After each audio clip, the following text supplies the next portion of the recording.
മക്കളെ, നമുക്കിന്നൊരു ആറ്റുവാളക്കറി റെഡിയാക്കാവേ. അപ്പോൾ ഞാൻ അതിനുള്ള ഗ്രേവി അങ്ങ് തയ്യാറാക്കി.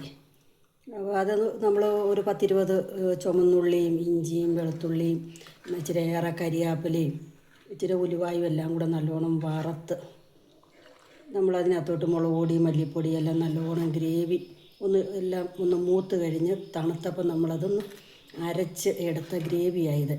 പിന്നെ ഉപ്പും പുളിയും കൂടെ ഒക്കെ ഇട്ട് അപ്പോൾ നല്ലോണം ഇതങ്ങ് തിളച്ച് ഈ ഗ്രേവിക്കകത്തോട്ട് നമുക്ക് ഇനിയും വാളക്കഷ്ണം പെറുക്കിയിടാം.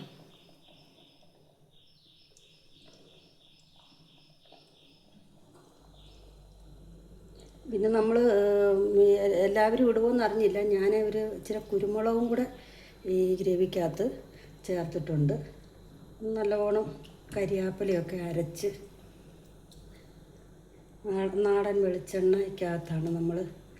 നല്ല വെളിച്ചെണ്ണയും കൂടെ വേണം നമ്മൾ, എന്നെങ്കിൽ അതിനകത്തൊരു പൂർണ്ണമായി ആ ഒരു ടേസ്റ്റ്.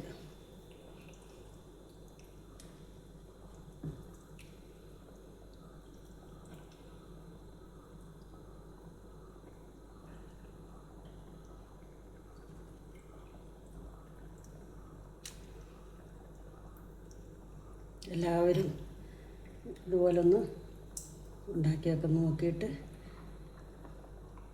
എല്ലാവരും സന്തോഷമായിട്ട്.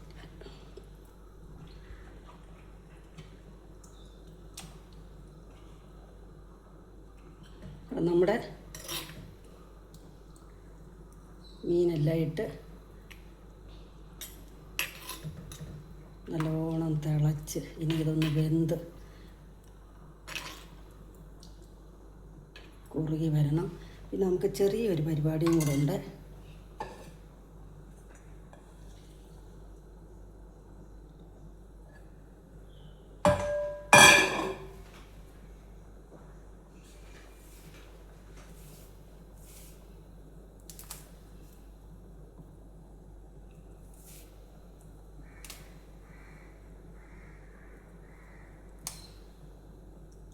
നമുക്കിനി ഇതൊന്ന് അടച്ച് വെച്ച് വേവിച്ചെടുക്കാം.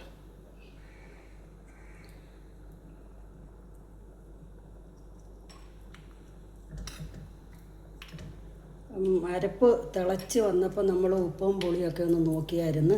അപ്പം നല്ല കറക്റ്റായിട്ടുള്ള പുളിയും ഉപ്പും എരിയും എല്ലാം റെഡിയാണ്.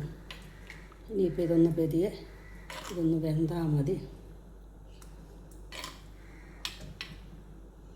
എല്ലാവരും ഒന്ന് ട്രൈ ചെയ്ത് നോക്കണേ കേട്ടോ. സന്തോഷം.